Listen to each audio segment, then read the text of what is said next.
Hello YouTube family, કેમ છો બધાને મારા તરફથી જય શ્રી કૃષ્ણ. મારું નામ છે રિદ્ધિ પટેલ અને આ મારી જે નવી ચેનલ છે અર્પિતથી, એમાં તમારા બધાનું ખૂબ ખૂબ સ્વાગત છે.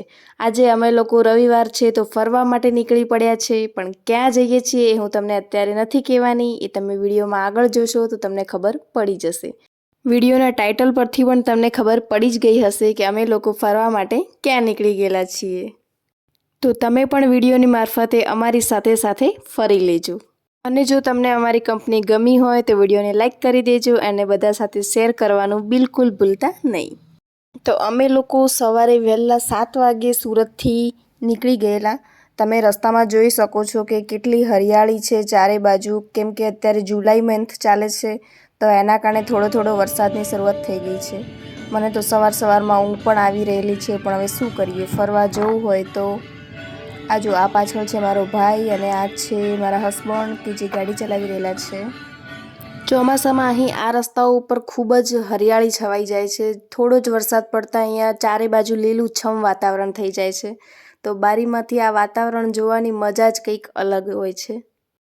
કુદરતી વાતાવરણનો આનંદ લેતા અમે ત્રણેય જણા આગળ વધી રહ્યા હતા અને તમે જોઈ શકો છો કે રસ્તામાં કેટલા કાળા વાદળ છવાઈ ગયેલા છે, કેમ કે ચોમાસાની હવે શરૂઆત થઈ ગયેલી છે. અને અમે જે આ રસ્તો લીધેલો છે તે હાઈવેવાળો બિલકુલ નથી, અમે ગામડાઓમાંથીને ગયેલા છીએ. તો આ રસ્તો પણ તમને એકદમ શાંતિભર્યો અને હરિયાળીથી ભરેલો ફૂલ ગ્રીનરીવાળો તમને રસ્તો મળવાનો છે. તમે પણ જો સુરતથી જતા હોય તો આ રસ્તા પરથી જ ચોક્કસ જવું જોઈએ. અહીં પહોંચતા જ શરૂઆતમાં તમને નરેન્દ્ર મોદીજીનું પૂતળું તમને અહીંયા જોવા મળશે કે જે આપણા બધાનું સ્વાગત કરે છે. તો વાતોમાં ક્યારે આપણે લોકો એકતાનગર કેવડિયા પહોંચી ગયા એની આપણને ખબર જ ના પડી. એકતાનગર પહોંચતા જ અમે લોકો સરદાર વલ્લભભાઈનું પૂતળું શોધવા લાગી ગયા કે જોઈએ કદાચ રસ્તામાંથી જ આપણને દેખાઈ જાય, કારણ કે એવું કહેવાય છે કે તે 7 કિલોમીટર દૂરથી પણ એ પૂતળું દેખાય છે, કારણ કે વિશ્વનું સૌથી ઊંચું સ્ટેચ્યુ છે સરદાર વલ્લભભાઈ પટેલનું. અને અચાનક જ પછી મારી નજર પડે છે ત્યાં સામે, તમને જુઓ જરીક આછું દેખાશે કે સરદાર વલ્લભભાઈનું પૂતળું ત્યાં ઊભેલું છે, એટલે કે સ્ટેચ્યુ ઓફ યુનિટી.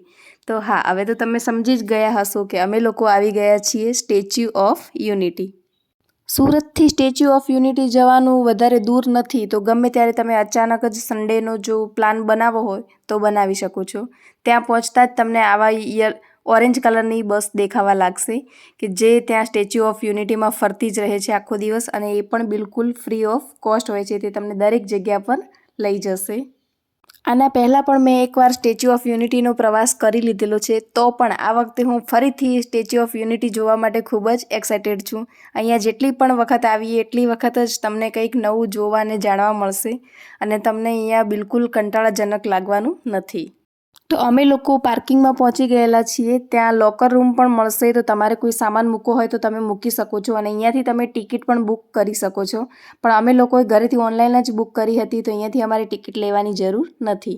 અહીંયા તમને વોશરૂમ જવું હોય યા પછી પાણીની સુવિધા પણ તમને અહીંયા જ મળી જવાની છે. ત્યારબાદ તમે અહીંયા જોઈ શકો છો કે પિંક કલરની તમને રિક્ષાઓ જોવા મળશે.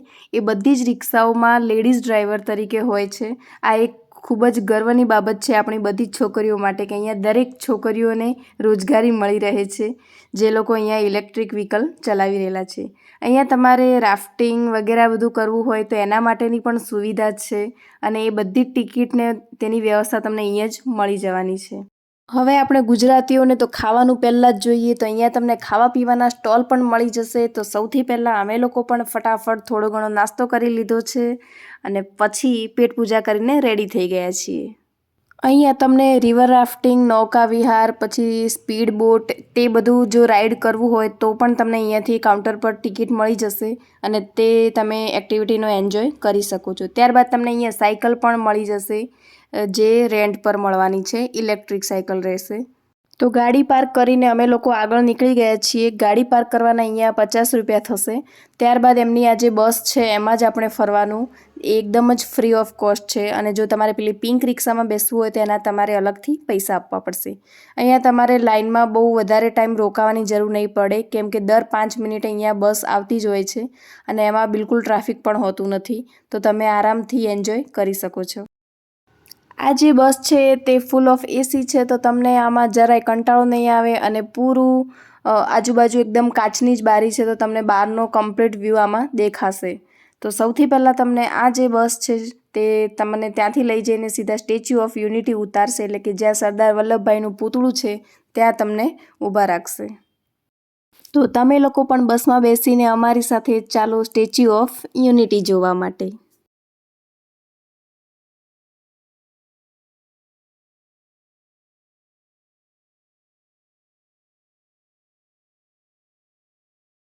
તો સ્ટેચ્યુ ઓફ યુનિટીની આગળ જ બસ પાર્કિંગ છે, ત્યાં અમને લોકોને ઊભા રાખી દીધા છે.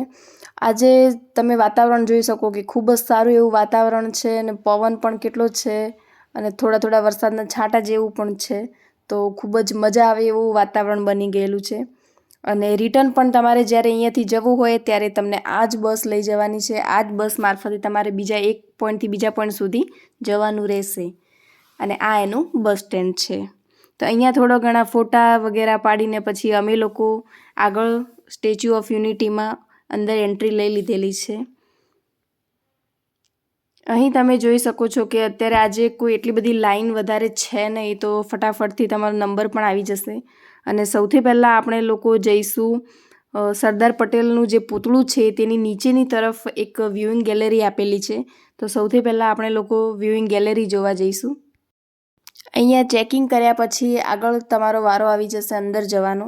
તો ત્યાં સુધી હું તમને એક વાત કહી દઉં કે જો તમારે એન્ટ્રી ટિકિટ પછી બાકીની પણ બધી ડિટેલ્સ, કેવી રીતે બુક કરવું, ક્યાં રોકાવું જોઈએ, કેવી રીતે સ્ટેચ્યુ ઓફ યુનિટી સુધી પહોંચવું જોઈએ, તે બધી જો માહિતી જોઈતી હોય તો એના માટેનો મેં એક અલગથી વિડીયો બનાવી રાખેલો છે, તે તમે જરૂરથી જોજો. આ વિડીયો ફક્ત મનોરંજન માટે છે. તો અમે લોકો સ્ટેચ્યુ ઓફ યુનિટીનું જે કમ્પાઉન્ડ છે ત્યાં આગળ પહોંચી ગયેલા છીએ. ત્યાંથી તમને અહીંયા સ્ટેચ્યુ ઓફ યુનિટી લખેલું એવું દૂર તમને પહાડ પર જોવા મળશે. અને નીચેની બાજુ નર્મદા નદી છે કે જેમાં અત્યારે થોડું પાણી ઓછું વહી રહેલું છે, કારણ કે હજુ ચોમાસાની હવે શરૂઆત જ થાય છે. ત્યાં આગળ વાતાવરણ ખૂબ જ સારું હતું, તો અમે થોડા ઘણા ફોટા પડાવી દીધા. હવે ફોટા પડાવ્યા વગર તો આપણને છોકરીઓને ચાલે જ નહીં પાછું. તો થોડા ફોટા પડાવીને પછી અમે લોકો આગળ વધ્યા. અહીંયા તમારે થોડું ઘણું ચાલવાનું પણ થશે. ચાલતા ચાલતા તમને કંટાળો લાગી જશે, પણ જો તમારી સાથે કોઈ ઘરડા લોકો છે તો ચિંતા કરવાની જરૂર નથી. એમના માટે વ્હીલચેર પણ અહીંયા મળે જ છે, તો તમે એમને એમાં પણ બેસાડી શકો છો. અહીંયા દરેક જગ્યાએ તમને ખૂબ જ ચોખ્ખાઈ અને શાંતિ જોવા મળશે. અને આ જુઓ સરદાર વલ્લભભાઈનું પૂતળું. અમે બેઉ જણા વાતો કરતાં કરતાં આગળ જઈએ છીએ અને મારો ભાઈ પાછળ વિડીયો ઉતારી રહેલો છે. તેને અમે આજે ફોટોગ્રાફર જ બનાવી દીધેલો છે અને આખા પ્રવાસ દરમિયાન એને વિડીયો જ ઉતારવાના છે. અહીં તમે ડાબી બાજુ જોશો તો તમને અહીંયા ખુરશીનું બધું ગોઠવણ કરેલી દેખાય છે. એ તમે રાત્રે જ્યારે અહીંયા લાઇટ શો જોવા બેસો ત્યારે એના માટેની સગવડ કરેલી છે કે અહીંયાથી તમારે લાઇટ શો જોવાનો રહેશે રાત્રે. જો તમે અહીંયા રાત સુધી રોકાવાના હોય તો લાઇટ શો ખાસ જોજો જ, કારણ કે તે જોવાની ખૂબ જ મજા આવશે તમને. અહીં જુઓ શરૂઆતમાં જ અહીંયા એન્ટ્રી છે, તો અહીંયા મસ્ત ફુવારો અને બધું ગોઠવેલું છે. અહીંયા સિક્યુરિટી પણ સારી એવી છે. એમ્બ્યુલન્સ બધાની સુવિધા પણ છે. ગમે ત્યારે ઇમરજન્સી કોઈને કંઈ જરૂર હોય તો તરત જ તમને અહીંયા દરેક સુવિધા મળી જશે. અહીંયા એન્ટ્રીમાં જ તમને વોશરૂમ વગેરે પણ મળી જશે, તો તમે જે ફ્રેશ થવું હોય તો પણ ત્યાં તમે થઈ શકો છો.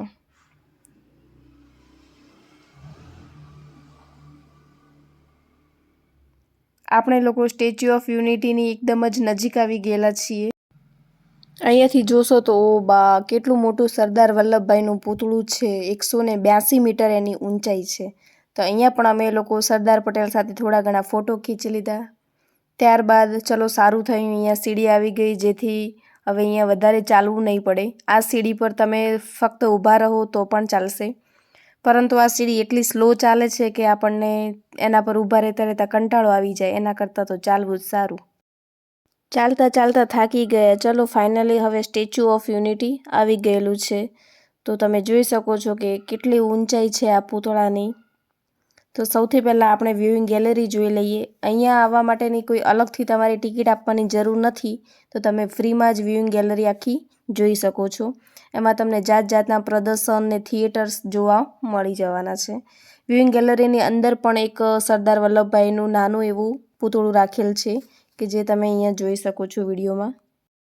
અહીં તમે ખૂબ જ ફોટા પડાવી શકો છો અને ખૂબ જ એન્જોય કરી શકો છો. અહીંયા ફૂલ ઓફ એસી છે, તો તમને અહીંયા અંદર ક્યાં સમય જતો રહેશે એની ખબર જ નહીં પડે. આરામથી તમારા 1-2 કલાક અહીંયા નીકળી જવાના છે. અહીંયા તમને જાત જાતના પંખીઓ વિશે, પ્રાણીઓ વિશેની માહિતી જોવા મળશે. ત્યારબાદ સરદાર સરોવર ડેમ, સરદાર વલ્લભભાઈ વિશેની હિસ્ટ્રી, તે દરેક માહિતી તમને અહીંયા જોવા મળવાની છે. તમે જોઈ શકો છો કે કેટલી પબ્લિક આજે રવિવારના હિસાબેથી આવેલી છે. સરદાર પટેલ વિશે વાત કરું તો એમનો જન્મ 31 ઓક્ટોબરમાં થયો હતો અને એમનું આ જે પૂતળું છે એનું ઉદ્ઘાટન પણ 31 ઓક્ટોબરના દિવસે જ કરવામાં આવ્યું હતું અને નરેન્દ્ર મોદીજીએ કે જે આપણા વડાપ્રધાન છે એમને આ પૂતળાનું ઉદ્ઘાટન કર્યું હતું. આ સ્ટેચ્યુની ઊંચાઈ 182 મીટર છે, એટલે કે દુનિયામાં સૌથી ઊંચામાં ઊંચું પૂતળું કહેવાય છે આ. અને એને અત્યારે 8મી અજાયબીનો પણ દરજ્જો આપી દીધેલ છે કે જે આપણા બધાય માટે ખૂબ જ ગૌરવની વાત કહેવાય.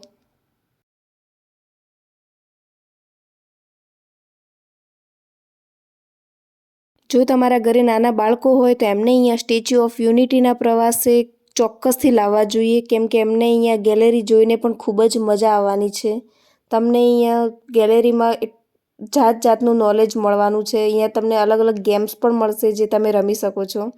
અહીંયા એક અંદરથી લિફ્ટ આપેલી છે કે જે સરદાર વલ્લભભાઈના પગમાં થઈને જાય છે અને તે તમને લિફ્ટ છેક એમની ચેસ્ટ સુધી એટલે કે છાતી સુધી લઈ જશે, પણ એની ટિકિટ તમારે અલગથી લેવાની રહેશે. હવે તમને ત્યાં એમની છાતી ઉપરથી આખું જ ગેલેરી એટલે કે ત્યાંથી તમને સરદાર સરોવર ડેમ, આખી નર્મદા રિવર, ત્યાંનો બધો જ નજારો તમને જોવા મળવાનો છે. એટલે કે છેક તમારે સ્ટેચ્યુ ઓફ યુનિટીની ઉપર જવાનું રહેશે. અહીંયા તમે જોઈ શકો છો કે કેટલા રંગબેરંગી પંખીઓ ને પ્રાણીઓ વિશેના માહિતી ને એમના ફોટોઝ ને એમનું રહેઠાણ બધી જ ડિટેલ્સ તમને અહીંયા આપવામાં આવેલી છે.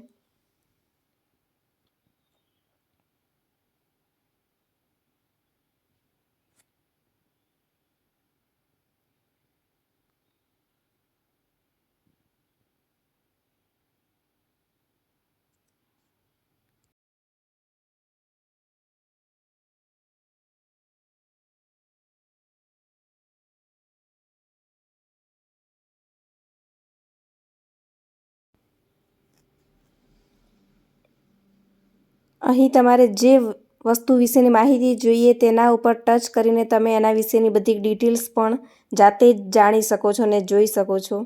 ત્યારબાદ અહીંયા તમને થિયેટર્સ પણ જોવા મળશે, જેમાં તમને બધી જ હિસ્ટ્રી આપવામાં આવશે સરદાર વલ્લભભાઈ પટેલ વિશેની. ત્યારબાદ સરદાર સરોવર ડેમ વિશેની. આ જે સરદાર સરોવર ડેમ છે તે સરદાર પટેલનું પોતાનું સપનું હતું કે જે નરેન્દ્ર મોદીજીએ પૂરું કરેલ છે, તો એના વિશેની પણ તમને ત્યાં માહિતી આપવામાં આવશે. આપણા દેશની આઝાદી વિશેની પણ થોડી ઘણી તમને માહિતી આપવામાં આવશે.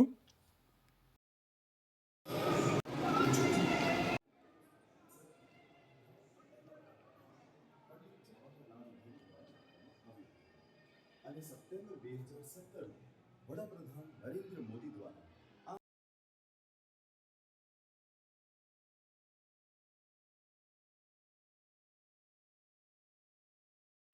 ત્યારબાદ તમે આગળ વધશો એટલે અહીં તમને એક આર્ટિફિશિયલ લાઇબ્રેરી મળશે કે જ્યાં તમને ફોટો અને સેલ્ફી માટેના સારા સારા પોઈન્ટ મળી જશે અને તમને એકદમ જ 3D લાઇબ્રેરી મળી જશે. તો તમને એકદમ રિયલ જેવું જ લાગવાનું છે. એકચ્યુઅલમાં અહીંયા કોઈ આ બુક્સ વગેરે છે નહીં, ખાલી એ ટાઈપનું એ 3D પેઇન્ટ જ કરેલું છે. અહીંયા ગેલેરીમાં તમને કોઈ જગ્યાએ ગેમ્સ પણ રમવા મળશે. આ ગેમ્સ જે છે તે હિસ્ટ્રી ટાઈપની રહેશે, એટલે કે તમને ત્યાં કોઈ ફકરો પેરેગ્રાફ આપવામાં આવશે ને એમાંથી તમારે ક્વેશ્ચનના આન્સર આપવાના, પણ એ બધું જ આપણી જે દેશ છે એની હિસ્ટ્રીને રિલેટેડ રહેશે એમાં.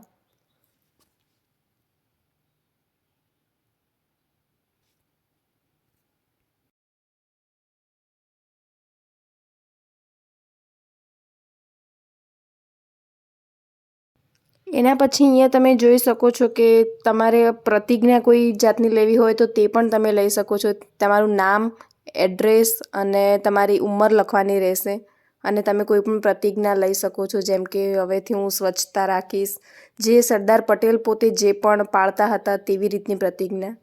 ત્યારબાદ હવે સીડી મારફતે આપણે ઉપર જઈશું તો જ્યાં સરદાર પટેલના પગ એટલે કે જ્યાં અંગૂઠો છે, એમનો ચપ્પલ છે, ત્યાં સુધી આપણને જવા મળશે.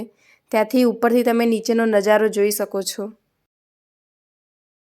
ત્યાં ઉપર જઈને તમે જોશો તો તમને આખી જ નર્મદા રિવર અને સરદાર સરોવર ડેમ દેખાશે. ત્યારબાદ ત્યાં ઉપરથી તમને આખો જ સ્ટેચ્યુનો નજારો એટલે કે એકતાનગર કેવડિયા પણ જોવા મળશે. અમે લોકોએ તો અહીંયા ખૂબ જ એન્જોય કર્યું. ઘણા બધા અહીંયા ફોટો ખીચ્યા, શાંતિથી બેઠા, અહીંયા વાતાવરણનો આનંદ માણ્યો.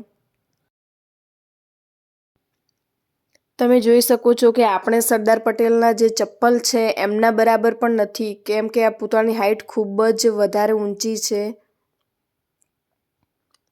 તો ત્યારબાદ એમના પગ જોડે અને બધી જગ્યાએ ફોટા પડાવ્યા પછી અમે લોકો ભૂખ લાગી હતી તો થોડો નાસ્તો કરી લીધો. ત્યાં તમને સ્ટેચ્યુ ઓફ યુનિટીની અંદર પણ ફૂડ કોર્ટ મળી જશે, જ્યાં તમને અલગ અલગ ટાઈપનું ઘણું બધું જમવાનું મળી જશે.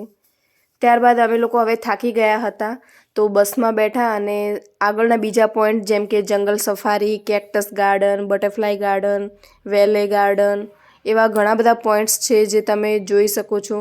તમારે જો સ્ટેચ્યુ ફરવું હોય તો 2 થી 3 દિવસ તો મિનિમમ લાગી જ જશે, પરંતુ અમે લોકો પહેલાં આવેલા એ વખતે પણ અહીંયા આ બધા પોઈન્ટ્સ કવર કર્યા હતા, તો આ વખતે અમે આ બધા પોઈન્ટ્સ પર જવાના નથી અને ત્યાંથી જ પછી અમે લોકો અમારી જે ગાડી હતી તે તરફ રવાના થયા.